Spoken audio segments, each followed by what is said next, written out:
안녕하세요. 군사돋보기입니다. M14 하이마스 다연장 로켓이 러시아군의 탄약고를 죄다 파괴하며 이제는 성 하이마스라는 밈과 그림까지 등장하고 있습니다. 이제는 러시아군의 탄약고를 충분히 파괴했다고 판단한 우크라이나군 포병들이 러시아군의 포병 전력마저 초토화시키고 있는데요. 남부전선 헤르손 전선 일대의 전황은 우크라이나군 총참모부가 자세한 전황을 발설하지 말아달라는 부탁을 하고 있어 많은 것들이 밝혀지지 않고 있지만 나사의 위성을 통해 지구상의 화재 상황을 확인할 수 있는 FIRMS 사이트에서 헤르손의 전투 상황을 간접적으로나마 들여다볼 수 있습니다. 붉은 점으로 표시되는 것들이 폭격으로 인한 화재가 발생한 지점인데요. 7월 8일 FIRMS 사이트에서 확인되는 헤르손 지역의 화재는 이처럼 많지만 7월 12일에 포착된 맵에는 러시아군 점령 지역에 붉은 점들이 별로 없습니다. 시간이 지남에 따라 붉은 점들이 다시 약간 늘어나기는 했지만 확실히 이전에 비해 크게 줄어든 상태인데요. 이를 보아 사실상 헤르손 일대 러시아군 포병 전력이 거의 괴멸되다시피 한 것으로 파악되며 곧 헤르손 시가지로 우크라이나군 공세부대가 들이닥칠 것이 예상됩니다. 여기에는 점점 더 많은 양이 지원되어 이제는 총 13문이 지원될 것으로 알려진 하이마스가 지대한 역할을 한 것으로 알려졌는데요. 그런데 해상에서도 하이마스나 다름없는 존재가 있는데 바로 흑해함대 전체를 가로로 만들고도 남을 만큼 지원되었다는 하푼 블록2 대함 미사일입니다. 그런데 지난번 하이마스가 파괴되었다며 관련 영상을 공개했던 러시아 측이 이번에는 하푼 지대함 미사일 발사대를 파괴했다며 관련 영상을 증거로 들이밀었습니다. 과연 사실일까요? 전문가는 아니지만 해당 분야의 정보를 조사 정리했습니다. 본의 아니게 틀린 부분이 있을 수 있다는 점 양해해 주시면 감사하겠습니다. 러시아 국방부 대변인 이고르 코다셴코프 소장은 현지 시각 7월 8일 러시아가 해상 기반 스마트 정밀 유도 무기를 사용해 흑해함대의 항행을 위협하는 우크라이나군의 지대함 미사일 발사대 2대를 박살냈다고 주장했습니다. 그는 이에 대한 근거로 한 가지 영상을 공개했는데요. 러시아 국방부가 발표한 영상 속에는 러시아 해군의 에드미럴 그레고로비치급 호위함이 UHKS 범용 수직 발사관을 통해 칼리브르 순항 미사일인 것으로 보이는 어떤 미사일을 발사하는 장면이 첫 번째로 나옵니다. 그리고 두 번째로 우크라이나의 한 농가 시설을 향해 날아가는 어떤 미사일의 시커에서 보이는 1인칭 시점의 영상이 나오고 지상 차량이 폭파되는 장면을 드론이 녹화한 것, 지상에서 트럭이 폭발하는 장면이 함께 포함되어 있는데요. 여러분이 보시기에도 하나같이 이것만 보고 하푼이 파괴되었는지 아닌지 어떻게 알아 하는 생각이 드실 겁니다. 이 영상이 공개된 이후 전 세계 밀리터리 매니아들은 이 영상의 신빙성이 너무 낮다고 한결같이 지적하고 있으며 군사 전문가들은 황당하다는 반응 일색입니다. 왜냐하면 칼리브르 순항 미사일은 관성항법과 위성항법 시스템을 디지털 지형 대조 방식의 유도 장치와 함께 사용하는 방식으로 유도되는 것이라 이처럼 TV 시커가 표적에 접근하는 모습을 영상으로 남길 수가 없기 때문입니다. 러시아 국방부에서는 자신들의 무기가 어떤 장치를 사용하는지도 모르나 하는 생각이 들 수밖에 없는데요. 더 황당한 점은 이 농장에 있는 창고 안에 하푼 미사일이 보관되어 있었기에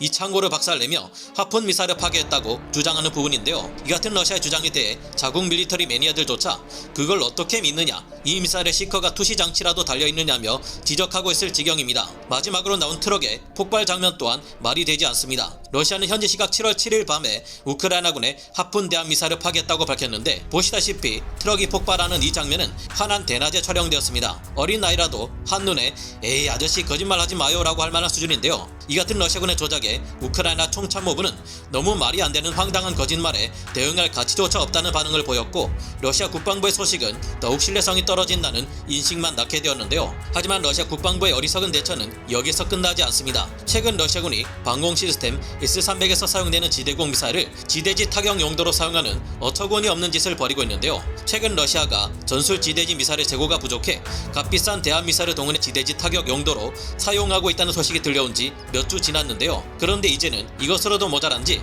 S-300의 지대공 미사일을 지대지 타격용으로 사용하기 시작했습니다. 현지 시각 7월 9일 비탈리김 미콜라이오 주지사는 자신의 텔레그램 메시지를 통해 관내에서 발견된 이상한 12발의 미사일 잔해를 보여주었는데요. 그의 말에 따르면 이 12발의 미사일 잔해는 S-300 지대공 미사일 시스템에서 사용되는 OV-55 계열 미사일과 48N6 계열 미사일 그리고 48N6E2 계열의 미사일들이라고 합니다. 원래 지대공 미사일로 사용되어야 할 사거리 150km에서 195km 정도의 이 미사일 잔해에서는 원래 없어야 할 GPS 유도 장치들이 부착되어 있었다고 하는데요. 왜 러시아군은 S-300에 GPS 유도 장치를 부착했을까요? S-300에서 쓰이는 미사일 중 개량된 OV-55 계열 미사일과 48N6 계열 미사일은 서방제 패트리어트 팩1, 팩2에서 사용하는 것과 같은 미사일 경유 추적 방식 즉 TVM 방식으로 미사일을 유도합니다. TVM 유도 방식은 다음과 같은 과정을 거쳐 목표물을 타격하는데요. 먼저 미사일의 앞부분에 장착된 레이더 탐색기를 통해 목표물의 정보를 수집하고 이후 그 정보를 지상의 레이더로 보내고 교전 통제소에서 이를 분석하는 과정을 거칩니다. 이 과정에서 교전 통제소는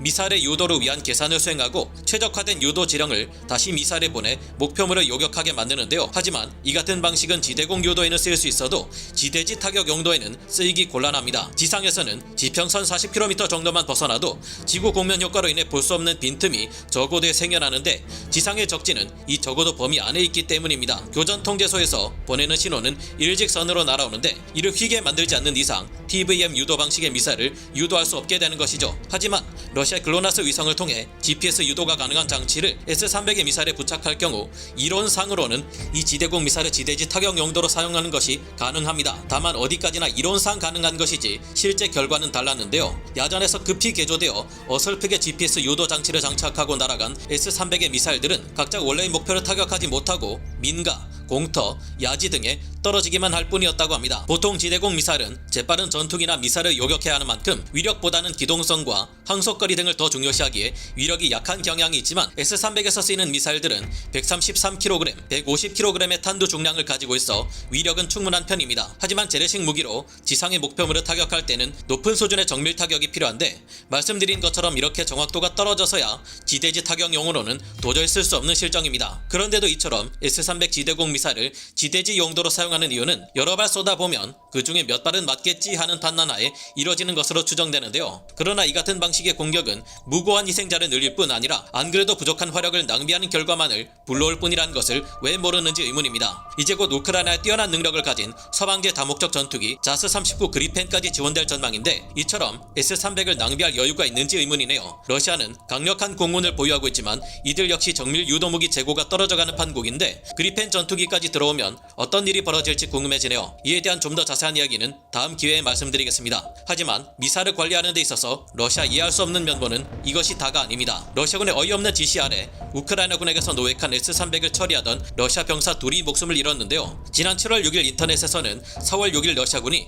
우크라이나군에게서 노획한 S-300 지대공 미사일 발사 차량에 한 러시아 병사가 PKM 기관총 사격을 가하는 영상이 올라왔습니다. 이 S-300 PT는 러시아군의 체계와 호환이 되지 않아 결국 폭파시켜버리라는 지시가 내려왔다고 하는데요. 문제는 이 S-300 PT의 OV-55 계열 장거리 지대공 미사일은 살상 범위가 무려 300m에 달한다는 것인데 이런 무기가 4발이나 몰려있다는 것입니다. 하지만 영상 속의 러시아군 병사 2명은 불과 10m 이상 거리에서 7.62mm PKM 기관총 사격을 가했다가 엄청난 유폭이 일어나 혼비백산 난리가 나는 것을 볼 수 있습니다. 미국조차 능가한다던 미사일 강국 러시아 위상이 정말 이것밖에 안 되는 것인지 여러모로 충격적입니다. 여러분은 어떻게 생각하시나요? 오늘 군사 돋보기 여기서 마치고요. 다음 시간에 다시 돌아오겠습니다. 감사합니다. 영상을 재밌게 보셨다면 구독, 좋아요, 알림 설정 부탁드리겠습니다.